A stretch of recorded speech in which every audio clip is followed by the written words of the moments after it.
Centre for the Arts. I work in artistic and professional development. Fun fact about me, I am obsessed with horror movies. So much so I named my dog Dracula, which didn't help him making friends. So, oops. That aside, I'll be your tour guide for this afternoon. We've got a bit of a bigger group today, so if anybody has any accessibility needs, please let me know.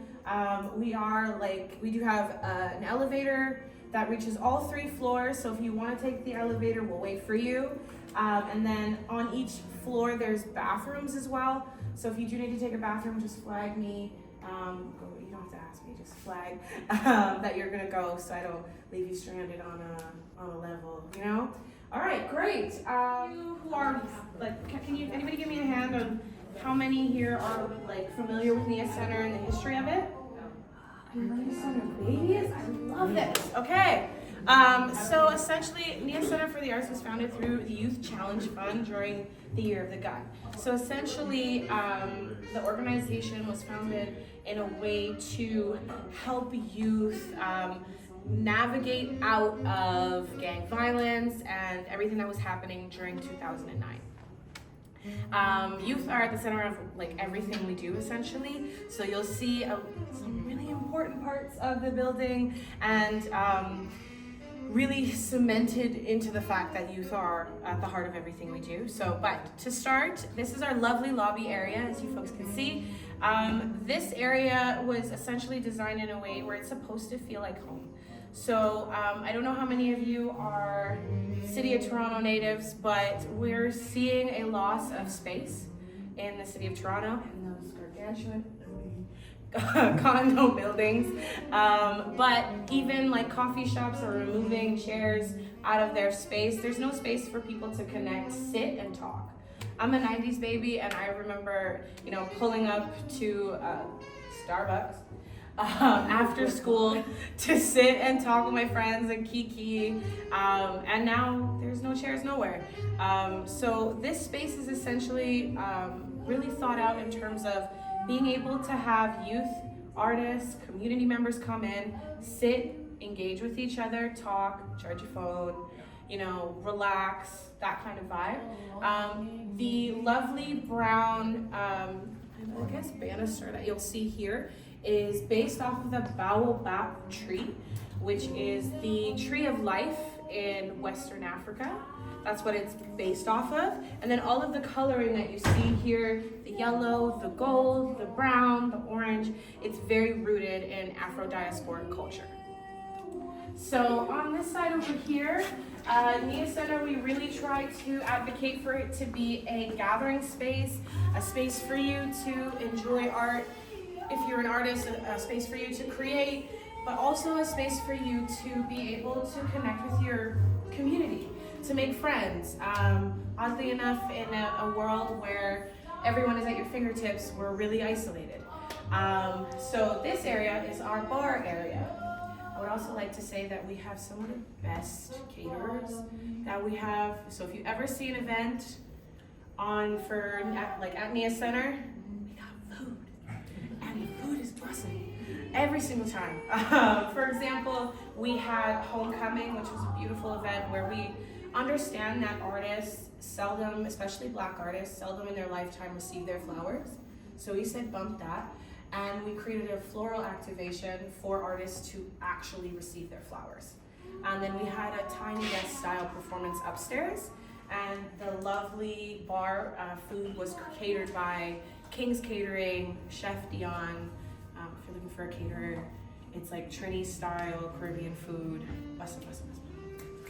So good. But yes, so we usually serve drinks in this area, and if you come along on this side, I can actually showcase art that we have up here. This lovely piece is called Concentration, done by the amazing and talented Apanaki Tatameo, who is a Trinidadian-born textile-based artist. She was a part of our residency program, and I'll actually take you into the artist studio so you can see it, and I'll explain more about it. But she created this space and this piece essentially to promote and invoke feelings of concentration, because this is supposed to be the muse of concentration. artists need space to work. Artists need space to explore and expand their artistic practice because frankly they represent our everyday life. They represent our everyday life, and having them create something really, it inspires us to continue living and just the beauty of it essentially. So like I said, I work in artistic and professional development, so Artist in Residency is one of our programs. And essentially, this is a 4-month-long artistic and professional development program that essentially offers this lovely space to an artist. They get an artist stipend so that they can buy materials, they can furnish it however they like, and then additionally they're able to receive professional development. So for some artists like Abenaki, that's being able to have access to an iPad that we bought, and have access to courses at the Toronto School for Arts, and then we pay for that. So of course, we understand that having access to education, secondary education, is a privilege. And one thing you'll hear me saying a lot this afternoon is we try our best to be a bridge. So whether it's on one side, you're an artist and you're trying to reach jobs, then that bridge, us as a catalyst, is providing portfolio opportunities, providing networking space, providing space for you to create, learning opportunities, an ability for you to refine your skills. Bridge. So right now, this is home to Shantae Barrett, who is a paint-based visual artist. This is some of her work. Through the Artist in Residency, she's received the stipend, as you can see, as well as she'll be taking life drawing at the AGO, there we go, for the next 3 months. So that's exciting. She's able to expand her practice and add that into her lovely bag of tricks, essentially.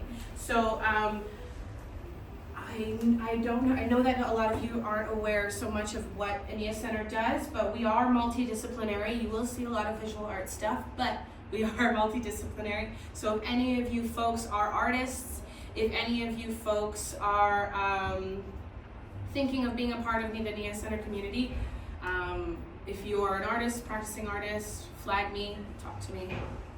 Let me know your dreams, your goals, your aspirations, what you want. We can see if I can help you. So yes, this space has been used for visual arts, but eventually we'd love to offer it to literary artists, music-based artists, dance artists, all the artists. Yeah, please, Patty, you know anything. Yeah. All right, so, like I said, artists are seeing a massive loss of space.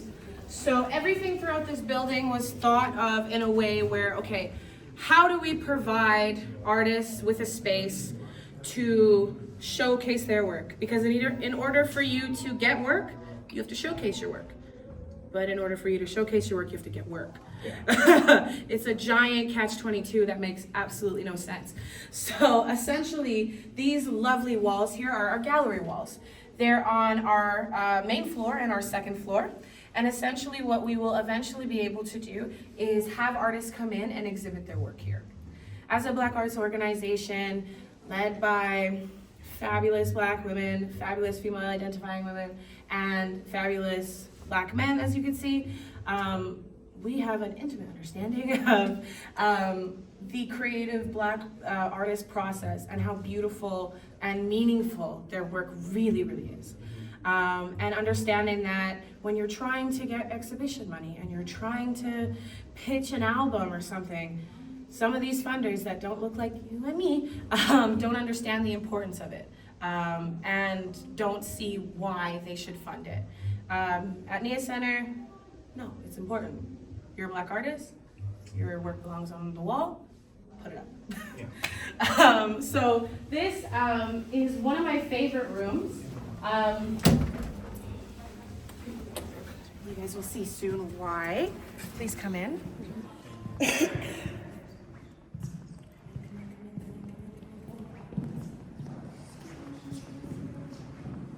Yes, this is one of my favorite rooms.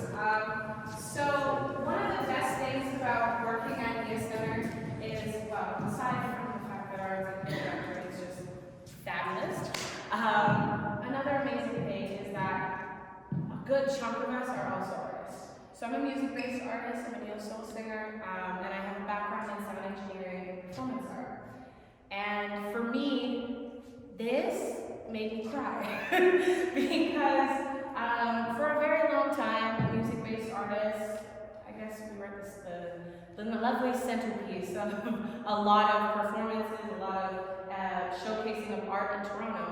However, with the closing of venues and spaces, we have been shoved back into bars and restaurants to perform it.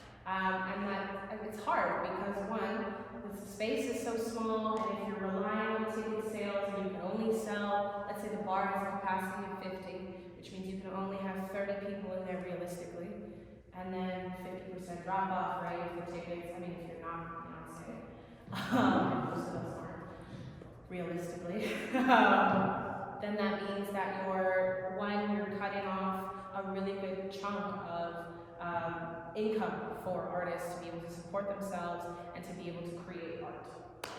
So this space is so monumental because one, spring dance floor. So made in the mind of having a space where if you're having a performance and you're dancing, then you're able to actually keep the integrity of your knees. Although I'm a 90s baby and I wasted them on cash money, take it over from 99. Also, additionally, we have these lovely honeycomb acoustic absorption panels. As you can hear, the sound is still a little bit more intense than we would want, but we've installed these incredible curtain rails that eventually will be able to put up sound-soaking curtains around this lovely space. So this space can be used for performing arts in terms of musical theater. It could be used for dance performance. It was actually home to a performance with a performance presentation with dance immersion. And then we also had Nicole Chambers and Zayman perform in this room as well. And if you don't know them or even their work, you can find them on Spotify. And then also we've had, I don't know if any of you folks attended, 2 weekends ago we had The Gathering, which was a wellness event for Black men. So we had a panel discussion in here talking about masculinity. And then we've also had a youth showcase event. We've had our friends and family when we're about to open, which was really exciting. So this lovely space is essentially an area where we will activate performances of all kinds, workshops, exhibitions of all kinds, but also we do have rental packages. So if you are interested in renting, we do have a tour and event producer that we work with named Nigel Hernandez, and I believe his information is on our website. And you can reach out to him if you have any questions about rental packages, if you're interested in it. I believe this space still requires a little bit more love. One, funding. And two, another big thing is that this center is the first of its kind. So we're learning as we go. Okay, all right. So again, the loss of space is jarring, but also the spaces that are being created and then asking artists to pay $400 for space is wild. Wow. So knowing that, again, we have spaces that artists can come in. Eventually we'll have a membership program where you'll be able to come in, use this space, and connect with other people you're creating a project with. One thing that's really sad about the loss of space is the fact that artists collaborate with each other. And that's how you end up with the Wu-Tang Clan. Like, you connect with other people and you build together. And not being able to have a space that isn't your living room or whichever, to be able to talk about the importance of showcasing your art, or your connection to the continent, or your connection to Caribbean islands, and what that might look like, and how your life has influenced your art, and then be able to meet somebody else who has a similar experience as you, and then creating something so beautiful. but not being able to connect with each other is so hard. So this space will eventually be able to be home to some artists who can come in, work together, work by themselves, whichever. So essentially we also have a printer that they can use, print a paper, and it would all essentially be accessible for the artists who are, going to rent a chair. So our intensive programs are essentially supposed to mimic college classes. So we understand that, these classes are so expensive and incredibly inaccessible. So we have, in order, did we ever say that? Be the bridge. To be able to facilitate growth, we've created intensive programs. So these intensive programs essentially, we've had the mixtape, which was a music-based intensive program, and essentially it was home to 8 artists in 2 separate cohorts. So we had singer-songwriters, rapper-songwriters in songwriting and composition, and that was facilitated by Khadijah Lopez, who used to songwrite for Babyface.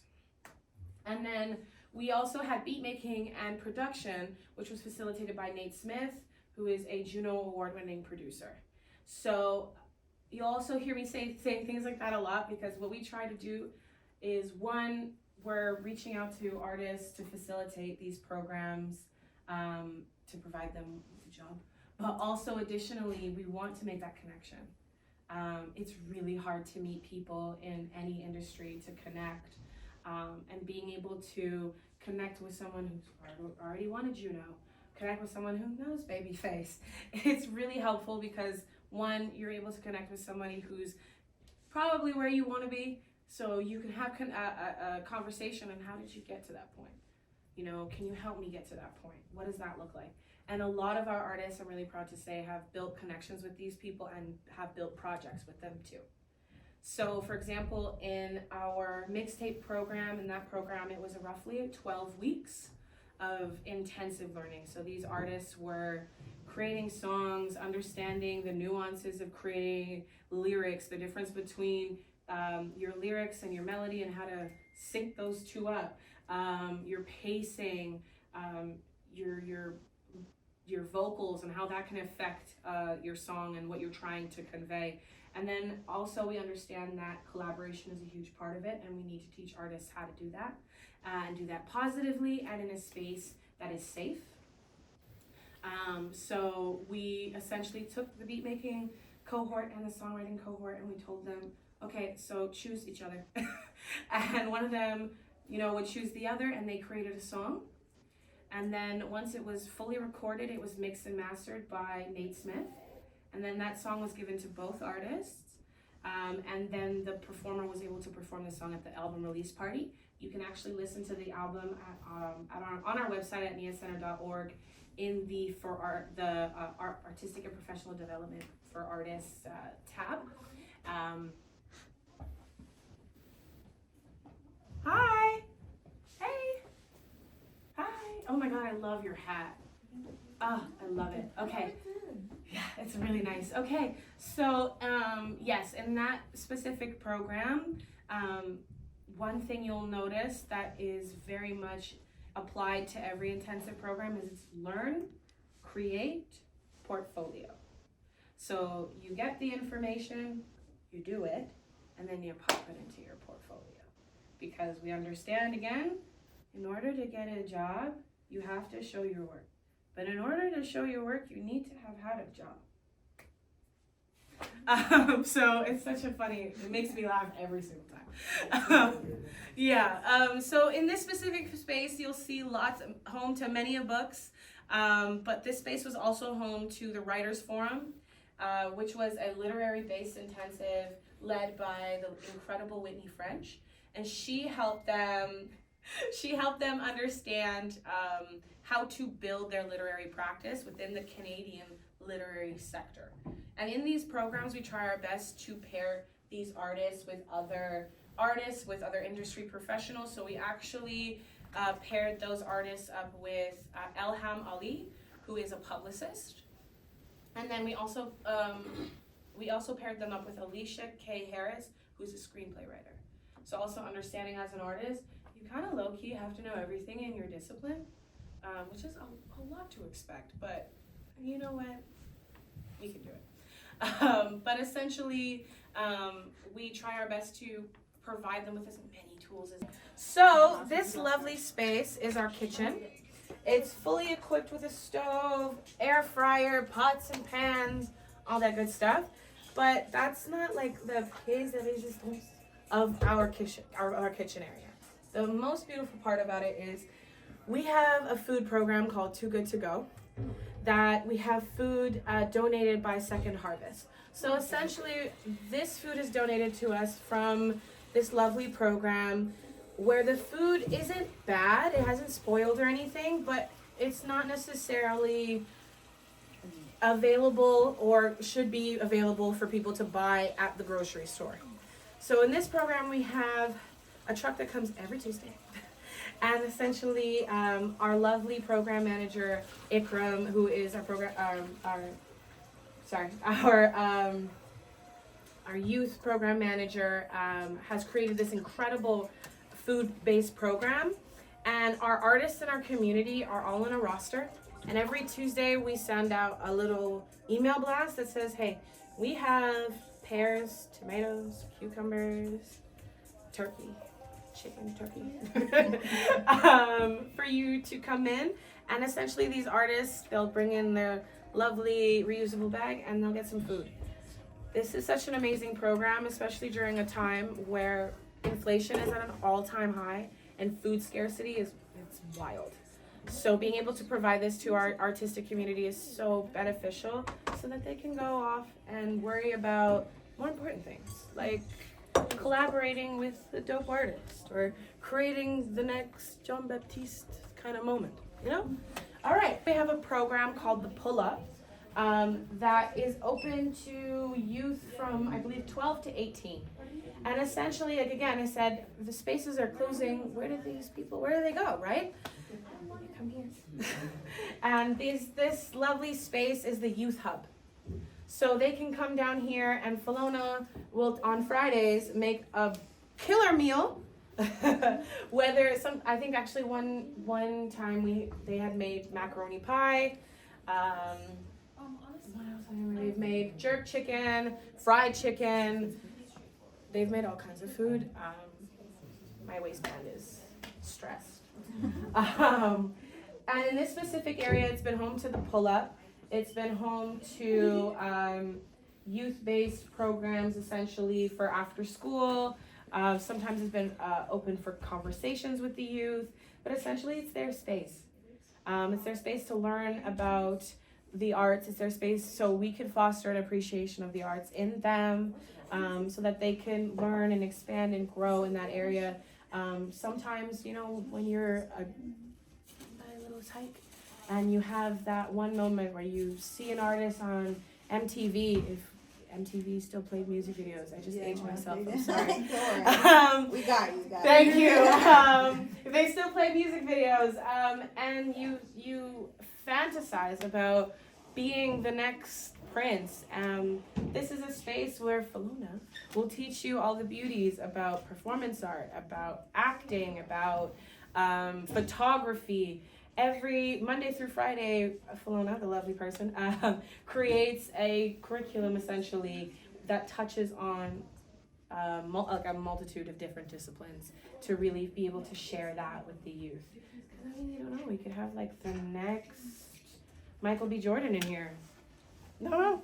So the Digital Media Lab is such a beautiful space, because all of these computers are really expensive. Yeah. And being able to have access to a Mac it's hard. And also, what's on these Macs? So we have photo editing software on them. We have AutoCAD on there. We will eventually have a DAW system on there, digital audio workspace, on these computers. And essentially, it's software for our artists to be able to create. Understanding that having access to them is so important. I remember when I first started off, I had a busted Toshiba that made this sound whenever I powered it up. Right? Brought you back. Whenever I tried to activate Cubase on it, oh, Poor thing. It barely made it through my bachelor's. So this space here is so important because we're able to have a plethora of workshops and programs in this space. So another intensive program that we've had is called Capture the Culture. So Capture the Culture was an event photography based program that essentially paired artists with Robert O'Kine, who is a Getty Images photographer, and understanding that in Toronto there are many performances. However, the people who are paid to capture these lovely performances, I was very shocked. There was no Black identifying Afro-diasporic in the pit. Oh. In the media pit. I know so. Yeah, in the media pit, the people who are paid to capture the lovely performance, which is frustrating and shouldn't be happening. So we thought, okay, understanding that in order to get work, you need to show your work. So we hustled and got a partnership agreement with the lovely Toronto Jazz Fest, and we're able to provide these 6 artists who are part of the program with an opportunity and a media pass, a little badge, that they could go in and capture the entire festival, but most importantly, the TD main stage where they captured Ashanti and Havaya Mighty. And what's beautiful about that is one of our photographers, which I just found out yesterday, one of our photographers, Jillian Bailey, no relation, who was a part of the program, she used those images to apply to be a professional photographer for Pride Toronto, and she just received her confirmation yesterday. So it's beautiful because you're able to then take the lovely things that you've created in this program and go and apply and get more jobs and be in a space where there should be more of us. There should be more artists that look like us in this space. So that was Capture the Culture, and these artists were able to have access to all of these computers. And I believe it was every Tuesday and Thursday they came in. They were able to have access to Lightroom and Photoshop. They were even able to work on some of their photos that that weren't a part of the program. And also we provide that during our program. If you're part of our programs, and you can come in and utilize the space, which is great. Okay, so this is our second floor. And this beautiful area here is called our second floor foyer. So essentially we love to program in every area of our space. So this space here was home to a performance. You might have seen the gentleman in the hallway, Big Juice. He performed here with the band Bitter and Broke, as well as Desiree McKenzie, who is a spoken word artist. And it was so beautiful. We had like twinkly lights and like lovely bar lights that came up. It was such a vibe. So that's another thing. If you see an event on our website, get a ticket. Because we do really good events. They're really good. I never booked the poetry one, the next poetry one. Yeah, Oh, you just yeah. it was good. It was really good. Did you come? No, I'm just booking the next one. Oh, awesome. Love it. Okay, so additionally as well, I'll take you down the hallway eventually, but through these doors is our event space. So this is a smaller version of our performance space.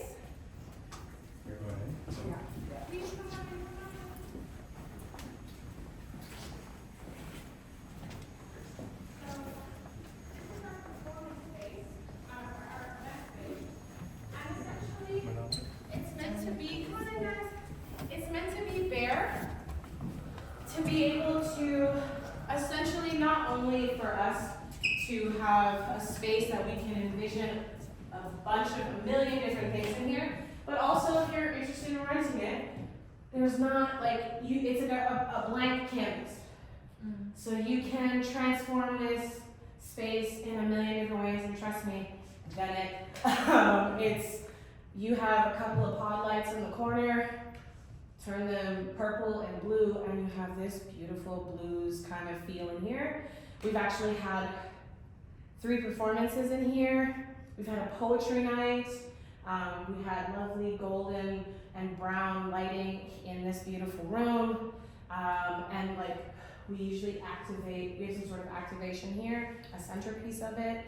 And then before that we had Wara Soul performing here, and it was a very soulful, jazzy evening, and the lighting was very purple and blue. So we do a multitude of things in here, and it gets very, very, it's just a space where you're like, oh, this feels so good. So we also have workshops. So quite recently we had the granting symposium, understanding that in order for folks to sometimes be able to present their work, they need funding. So they need to go to the OAC, the TAC, the Canada Council, and they give me money. But the issue sometimes when you're trying to write these grants is a lot of the language is not accessible. A lot of people don't understand, like, what are you asking me? And then how do I even say that I want to do X, Y through Z in a way that is going to be conveyed to the funder? So the Granting Symposium essentially was in partnership with the Toronto Arts Council, and essentially it was a whole afternoon from 11 to 5 where artists received information on how to build a good project statement, how to build a budget, what does the peer review process look like, all those good things. And it was in partnership with a funding body, so they could come in and actually share on the ground information as opposed to us kind of just, oh, maybe if we do it this way, or maybe if we do it that way. So essentially you'll hear me talk a lot about artistic and professional development, and that's just because that's where I'm in. But we also have lovely youth programs. In here we had the Take 3 exhibition, which was essentially an opportunity for portrait-based artists to expand their understanding of photography, and then they were able to have a beautiful exhibition in here. As well as we've had panel discussions for our youth where, you know, a lot of the times what happens is you have older people talking to youth about their experience and their journey, but sometimes you need a youth to talk to youth because they understand also the experience and what they're going through. And you know, I mean, Justin Bieber made it when he was 16, so realistically a youth can talk to youth. So we've had panel discussions where we're having conversations like that in here, and this space is very like multi-purpose, so it's beautiful about it. All right. Yeah. Has anybody shot a podcast here? No, that's cool. As you can hear, the sound in here is so much better than performance space. And that's because of these amazing acoustical panels in here. So that's a possibility. Though I believe we also have sound proofing in our digital media lab as well. So that's also a possibility. But that's cool. I didn't think of that. These lovely images were taken by our Take 3 participants, youth who had the opportunity to present their work, which is so beautiful. Again, these walls are so important because then, you know, like I said, you're able to share with an exhibition, with the AGO, with wherever. Actually, I presented my work at the Nia Centre, so I could totally do an exhibition with you guys, obviously. Questions about, I guess we could start about the space. Questions about the space? Where did you guys get the The panels is a great question. Let's see, you know. I believe it's like materials that have been sourced in this from like either from the city or like North America, but it's inspired by the baobab tree. Yeah. Ooh, we broke ground in 2020. Any other questions about this space? Is there a vision for the space that we can't see or experience right now? Like maybe a year or so? That's a beautiful question, yes. We still have equipment that is coming in for our performance space, our sound and lighting. So that will eventually be up. And eventually, I believe our executive director is ideating on how to fully activate our gallery walls. So that's something that will also be happening as well. I have one last question. Yes. Say like you're doing this exact tour with another group of people. How do you think you'll express the space differently to them than you just did with us? That's such a great These are deep, like. That's good. I think my points of reference regarding events and programs will change because we are a small but mighty team and we love to try new things. We love to create new experiences and new programs. So that will definitely change. And I'm hoping that when the next time we have a tour, a year from now at this time, that when I'm leading people through the building, there is people using the space. Yeah. We have a few folks in the digital media lab. We have some people collaborating in the co-working space. Maybe there's a rehearsal going on in the performance space. Maybe somebody's working in the artist studio. Yeah, I would just love to see it live because it's so cool when it's live. Any other questions about the space? I have a question in terms of the actual location itself and how is community embracing it in terms of the arts component that your organization is based on? So what the beautiful part about Nia Centre is we've been around for quite a while. And I believe that I want to say one of our biggest community events just before we opened up our space was we had Oakwood and More Than Little. And these were two community-based, there they are. Oh. I knew we were missing somebody. You get lost. Did they turn around? Oh, I'm sorry. But essentially, we had two separate events. One that highlighted the beauty of Oakwood and Vaughan and the Little Jamaica neighborhood in terms of providing an opportunity for businesses, Black-owned businesses within this neighborhood to get a table and to sell their goods and connect with a new set of individuals, customers, and so on. And then we also featured performances at that event. The second one was essentially an event to wrap our arms around community and have them come in and just have a good time, vibes on vibes, and then just enjoy the space. What's been really great about since we've opened our doors is we've had quite a few it just changed, sorry. We have a For Community flyer that pops up, and we've had quite a few community-based workshops and events. We've had printmaking that was actually inside of our artist studio, and we had drop-in programs. People came in and just learned how to pull a print on a tote bag. What was really cool, it was like imagery that we have seen growing up. Mm-hmm. So the Grace kidney bean can, a plantain, peanut punch, I know. It was really interesting. And it was great because they were also able to connect with an artist and learn that practice. And what's the beauty also additionally behind that as well is okay, you're not an artist, you're not a youth, but you just want a space to engage and have a good time and connect, and that's what you could do here. So although our performances, our exhibitions, they're tailored for artists, we invite community to come in and experience Afro-diasporic art. Mm-hmm. You come in and you learn more, and that experience, goes home with you, and you extend it to maybe your kids or your neighbor or whomever, and it kind of sets off a chain reaction. And next thing you know, the next time we have a clay-based workshop, which we will, in partnership with the Gardner, we've had community-based clay baking workshops, again, in the artist studio, and they were able to come in for free, because that stuff expensive. Come in, get their hands in clay, and enjoy it. Mm-hmm. So what we've noticed in terms of their kind of reaction to us is what's going on in there? What can I do? Can I be a part of this? And we prioritize Black artists, we prioritize the Black community, but our doors are open. Please come in and enjoy the space, essentially. Great question. Awesome, thank you. No problem. It might not be about physical space necessarily about your program. So I had to say at the beginning, so this is usually for one artist at a time, the space. Mm-hmm. How long do you usually, what's your process in choosing and Yeah. vetting and how long Sure. do they?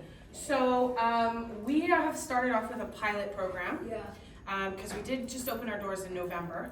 And essentially, we've been learning with our two artists, Abenaki and Shante, and essentially understanding, what do you need from us? Yes, you have access to the space, but maybe there's something else you need. Do you need cabinetry? Do you need access to certain tools? Do you need, like if you are an oil-based painter, there's a specific way you dispose of said oil-based cloth and everything like that, and it needs to be safe. How do we figure out the structure in order to dispose of stuff like that? So in this pilot program, we selected two artists that would, one, benefit from a use of space as they expand their practice, and then additionally artists from two different areas within visual art. So one being a textile-based artist who was interested in quilting, and then the second one being more paint-based. We will be taking that information, and then within our organization, myself and Miss Nebula DeLester and Halika will be connecting and figuring out kind of the outputs of what happened and what's going on. And then our next step would be bringing it back. And then that would also entail, that would be us having an open call. We have an application process. And then of course, we have internally artistic merit that we go through in terms of like selecting an artist to have a space. And that would kind of depend on what the want for the output to be, would be based on. Does anybody have any program-based questions? Whether it's artistic or professional development or youth? I was thinking of, you spoke a lot about building beats, etc. I haven't heard you mention anything about players of instruments. Yes. Like teaching the young people to play instruments. Yes. Because it's, Of course. we don't have enough musicians right now. Of course, of course. So they need to. So that's definitely something that we're thinking about and trying to figure out, one, how do we expand the accessibility of being able to have 10, 12, 15 artists in a space and have access to instruments. So it's definitely something that we're thinking about. As a musician myself, I understand the absolute importance of it. But the one thing that we're trying to figure out is like, how exactly do we get their hands on it? And then what does that look like? Do we rent the guitars? Where do we rent the guitars from? Get sponsorship from Long Island. Yeah, see, exactly. Someone write a letter. They will give you. Yeah, Yes. but it's definitely something we're thinking about. And even like in the mixtape, we had an accompanist, a lovely pianist named Megan Griffith, for the singer if you're looking for a compliment, you might want to. She's brilliant. And essentially, she also taught the artists the chords they need to be able to create a melody. They need to be able to understand musical theory. So that was a big part of our songwriting and composition. And alternatively, in our beat making and production, they also learned music theory because that language is so important. And like you said, it's something that's not really talked about. As someone who it was drilled into my head so young, it's such a beautiful language as well, because then you're able to go to a venue and tell the guitarist or the pianist or the drummer, okay, I want something in G flat and I'm gonna come in at this time and I want you to slow down the tempo, and you're able to advocate for yourself. So I completely agree. I actually want to build on that in terms of like, you talked about culture in terms of the Black community and so on. Steel pan, for example, is something that's not passed on anymore. It used to be back in the day in the public school system. Is culture influenced at all in terms of the type of music genres that you Absolutely. gear towards? Absolutely. So quite a few of the artists who have performed here have been neo-soul artists, Afrobeats artists, rap artists. We really dive into Black artistic expression and understanding that in music, OG Robert Johnson, the tone he set, Black artists have set the tone from the beginning when it comes to popular music. So yes, And we've had Black steel pan artists come in and perform at Yadea Oakwood 2 years ago, I believe, as well as at our opening. It's a very important part of our programming, and we want to make sure that when we're talking about music, that component of it is extremely implemented, but also understanding that when we're talking about music, a lot of it was created by us anyways. So even if we're talking about rock and roll, that's Black music. Yeah. Even when we're talking about blues, that's Black music. And jazz, exactly. Country. She said it. And she's right. And country music. So, yeah, and the artists that come in here and they create their music, it's a reflection of their experiences as well. So, 100%, absolutely. Okay, cool. Yeah. Well, congratulations. It's a beautiful space. We're just so blessed and very excited to be able to welcome artists into this space and to be able to have it. During the tour I had expressed we're seeing such a loss of space.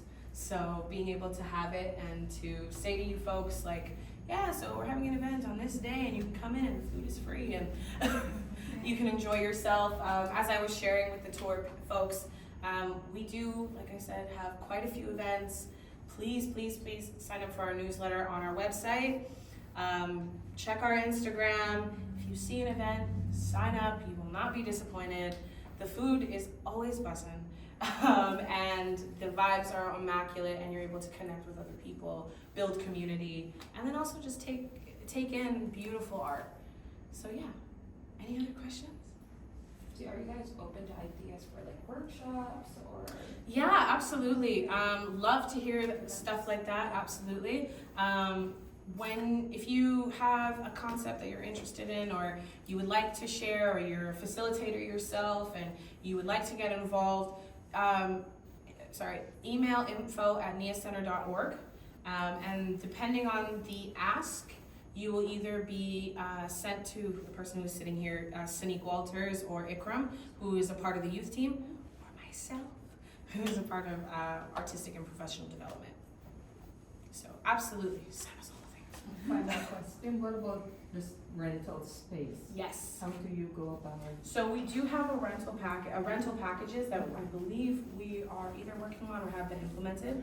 That's separate from my department, but we do have someone, his name is Nigel Hernandez, who works on events and event booking specifically. If you email niacentre.org in terms of trying to book the space or you want more information about that, our lovely front desk staff will connect you with Nigel and you'll be able to ask those questions. Okay. Beauty. Any programs for interior design? Yes, so we have a design program currently called Black by Design. And essentially it is a design-based program for interior designers that is currently ongoing right now. And I believe the next season might be in the fall. But I would 100% if you're not already signed up for our newsletter, please do that. Yeah, or our Instagram if you're an IG, because you want to be able to get your applications in quick time for those kind of things. But we do, absolutely. Thank you. Thank you so Oh, much. look at that. Yeah. We're done! Woo! Thank you, thank you, thank you. I'm here Monday through Friday, 10 to 6. Okay, everybody.